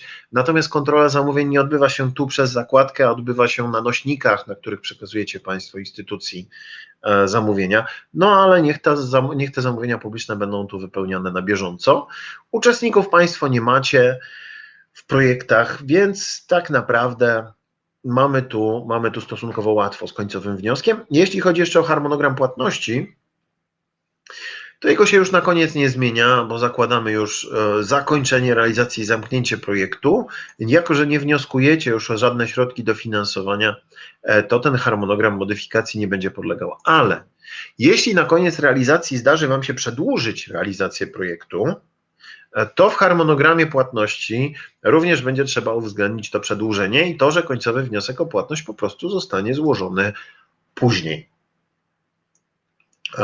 Czyli każde przedłużenie realizacji projektu będzie zakładało, że harmonogram płatności po stronie rozliczenia i po stronie refundacji będzie musiał być zaktualizowany. Końcowy wniosek wysłany, instytucja weryfikuje, tak jak powiedziałem, jeszcze kontrola na zakończenie, zatwierdza i znajdujemy się wówczas w sytuacji, gdzie nie da się złożyć kolejnego wniosku o płatność i gdzie już jesteśmy po realizacji. Pytanie pani Katarzyny, czy przedsiębiorcy, którzy zamieszczają ogłoszenia w bazie konkurencyjności, też wypełniają zakładkę zamówienia? Nie. Ta zakładka dotyczy tylko zamówień publicznych, czyli zamówień jednostek sektora finansów publicznych. I pani Monika pyta, czy interpretacja VAT dotyczy projektów z pomocą publiczną, gdzie VAT jest niekwalifikowalny. Pani Moniko, to się wiąże z tym, że projekty z pomocą publiczną to głównie projekty biznesu, a biznes może odzyskać VAT, więc VAT jest niekwalifikowalny. Nie, nie dotyczy. Interpretacja jest konieczna do końcowego wniosku o płatność tylko wtedy, kiedy VAT jest kwalifikowalny.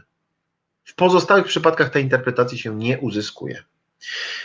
Pan Tomasz pyta jeszcze, jeśli we wniosku o dofinansowanie w opisie wskaźnika mam zapis, że wskaźnik nie może być osiągnięty w okresie realizacji projektu, bo niezbędne jest wykonanie wszystkich prac i zakupów, by rozpocząć działania na przykład szkoleniowe, to czy instytucja sprawdzająca wniosek może mieć problem z niespełnieniem wskaźnika na dzień złożenia końcowego wniosku o płatność? Jeśli jest to wskaźnik produktu, to tak. Ponieważ produkt powinien być gotowy na zakończenie realizacji. Jest u nas w województwie na przykład taki wskaźnik dotyczący ilości produkowanej energii przez instalację, który jest powtórzeniem tego, co było w prognozie i w audycie energetycznym. Czyli w ogóle nie mierzy realnie wyprodukowanej energii. I zaraz drugi wskaźnik, który będzie mierzył po 12 miesiącach. Czyli jeżeli wskaźnik jest produktem, to prawdopodobnie będzie trzeba wykazać, panie Tomaszu, gotowość do osiągnięcia tego wskaźnika. Jeśli jest rezultatem, to instytucja nie będzie miała problemu z tym, że nie został jeszcze osiągnięty. Pani Urszula pyta, czy w ramach zasady konkurencyjności, w ramach zakładki zamówienia uzupełniamy również zasadę konkurencyjności w podmiocie publicznym. Nie. Tylko prawo zamówień publicznych i procedury innych ustaw, czyli tam ewentualnie inne procedury, ale nie zasady konkurencyjności, tej się nie uwzględnia w zakładce zamówienia publiczne.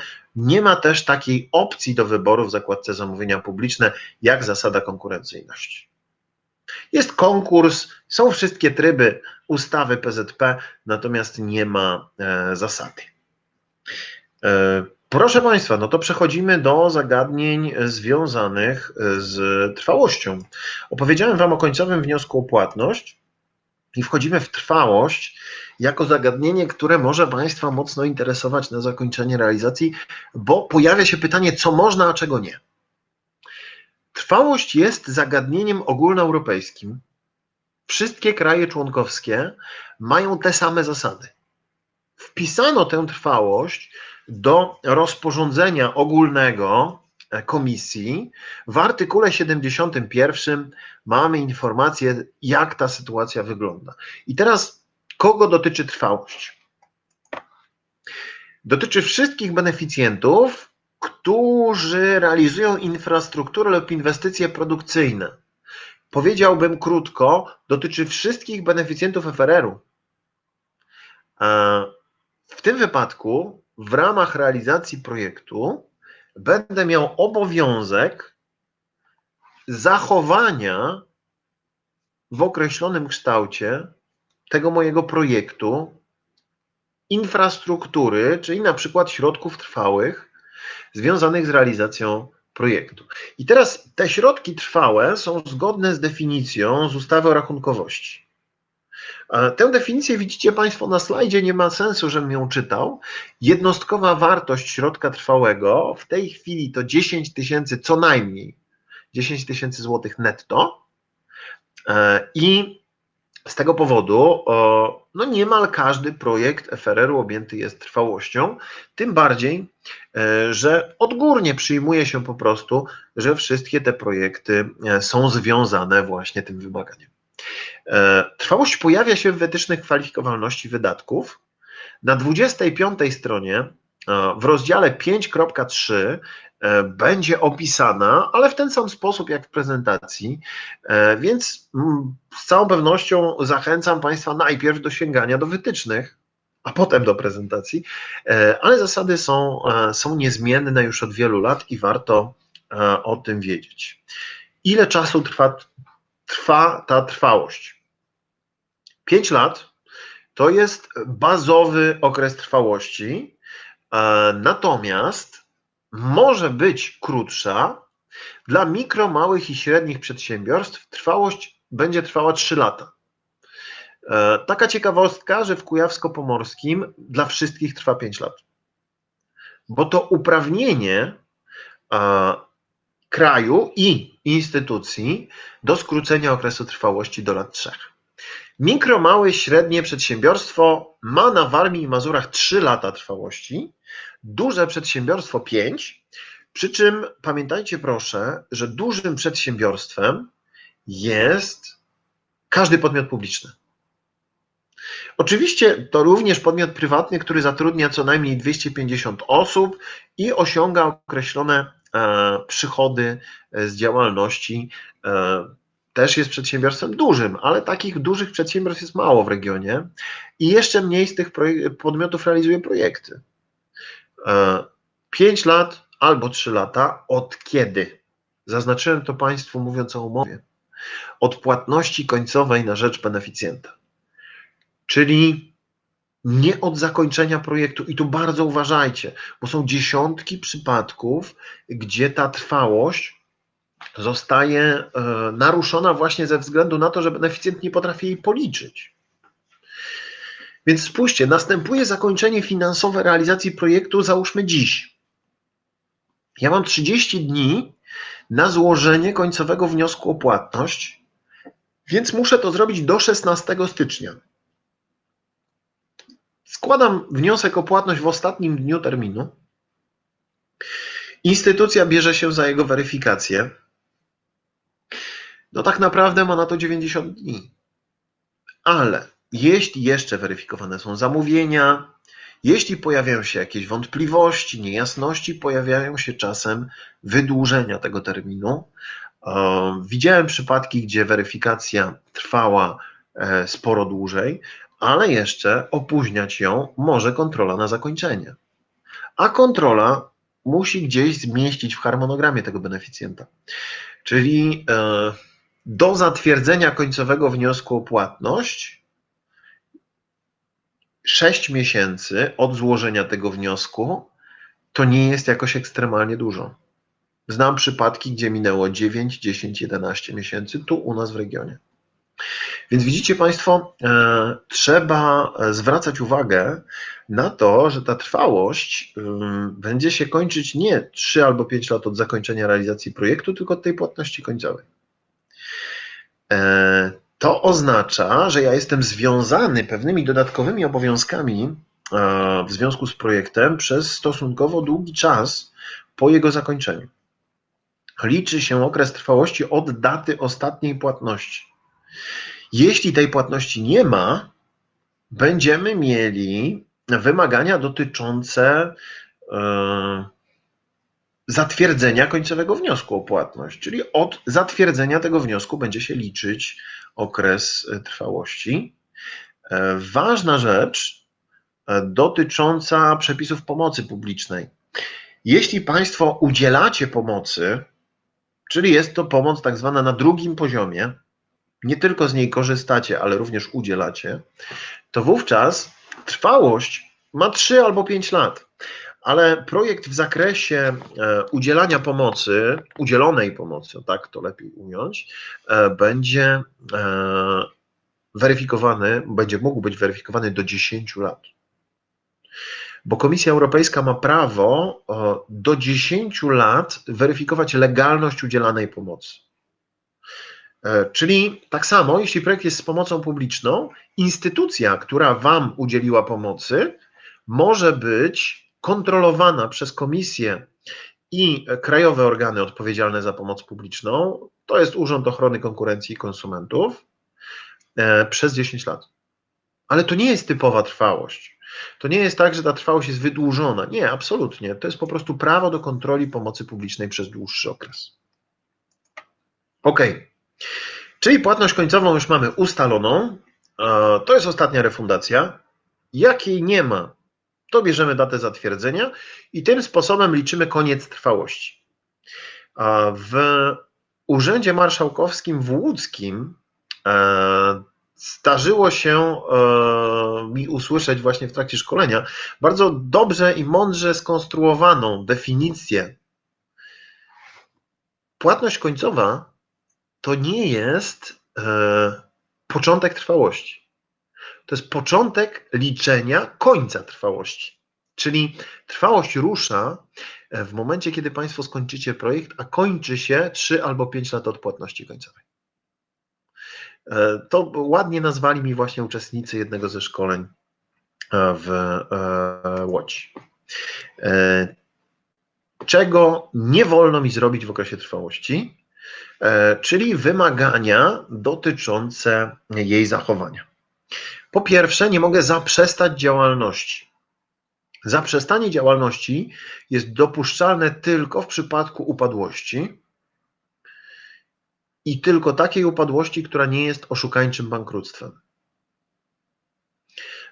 W związku z tym, jeśli nastąpi upadłość, większość instytucji będzie musiała zgłosić sytuację do odpowiednich organów, które sprawdzą, czy przypadkiem nie nastąpiło oszukańcze bankructwo. Zaprzestanie działalności całkowite to wyrejestrowanie podmiotu, przedsiębiorstwa, zakończenie, zamknięcie jego działalności, zamknięcie również na przykład zakładu, który został stworzony, zbudowany w związku z realizacją projektu. Wielu beneficjentów przez to, że w projekcie w jakiś sposób niewłaściwie określili jego cele, plany zostały sformułowane w niewłaściwy sposób, jest zmuszona do takiego hodowania, bym powiedział, tej działalności, prowadzenia jej już w minimalnym zakresie, byleby tylko nie naruszyć trwałości. Czyli koniec końców na przykład odkurzania maszyn, które zostały kupione w projekcie i które okazały się być nieprzydatne, tylko dlatego, żeby nie naruszyć trwałości. Całkowicie zaprzestać działalności nie wolno. Nie wolno jej również przenieść w całości poza obszar objęty programem. Jako że program to regionalny program operacyjny województwa warmińsko-mazurskiego, to nie wolno przenieść działalności poza obszar województwa, bo jeśli przeniosę tę działalność poza obszar województwa w całości, to okazuje się, że to finansowanie w tym regionalnym programie nie ma sensu. Nie wolno mi także zmienić własności elementu infrastruktury i uzyskać z tego tytułu nienależnych korzyści, czyli nie wolno mi sprzedać przedmiotu inwestycji, nie wolno mi absolutnie tego dzierżawić czy wynajmować komuś, jeśli nie zakładał tego wniosek o dofinansowanie. Jeśli wniosek zakładał, że będę miał na przykład teren inwestycyjny, który zostanie sprzedany, w porządku.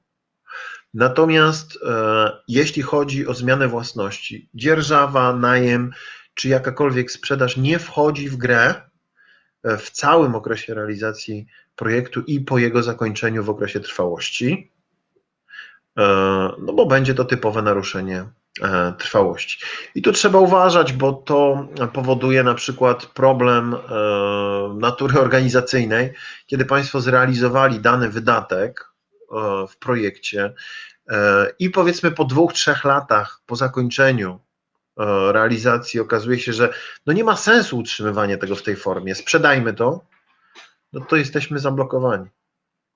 I najtrudniejsza, nielubiana bardzo przeze mnie przesłanka trwałości, istotna zmiana wpływająca na charakter projektu, jego cele albo warunki wdrażania, która mogłaby doprowadzić do naruszenia pierwotnych celów. To oznacza przede wszystkim zmianę pierwotnego przeznaczenia. Czyli jeśli w Państwa projekcie zdarzyło się tak, że mieliście budynek zaadaptowany na potrzeby przedszkola, to nie możecie tam zrobić do końca okresu trwałości innego rodzaju działalności. Nie możecie na przykład w związku z tym projektem zmienić przeznaczenia na budynek użyteczności publicznej typu, nie wiem, dodatkowa siedziba urzędu. Więc podkreślam, że w przypadku zmiany przeznaczenia, zwłaszcza w podmiotach publicznych, tu nie ma miejsca na kombinowanie, na modyfikację. Miałem kiedyś okazję na szkoleniu gościć takiego wójta, który opowiadał, że zaadaptowali na potrzeby integracji społecznej salę nad remizą Ochotniczej Straży Pożarnej. Właścicielem budynku jest gmina, więc miała prawo zainwestować i zrealizować tam tę przestrzeń, zorganizować tam tę przestrzeń. Zrobiła podłogi, okna, klimatyzację. No i wójt opowiada mi, że no, prawdziwy cel jest taki, żeby teraz tę przestrzeń oddać z powrotem w użytkowanie strażakom, żeby oni tam organizowali wesela i pobierali odpłatność z tytułu organizacji tych wesel. I teraz, jeśli będą pobierać odpłatność, jeżeli to przeznaczenie się zmieni, to wójt narusza trwałość.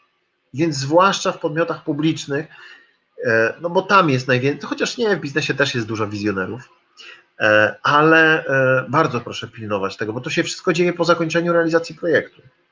I ja nie mam możliwości wrócenia, powiedzmy, ja już dawno zapomniałem, że to z projektu. Wisi tylko tablica pamiątkowa. No i całe szczęście, że ta tablica wisi, niech ona będzie wyrzutem sumienia, żeby nie zmieniać tego pierwotnego przeznaczenia. Oczywiście w niewielkim stopniu może się to zdarzyć.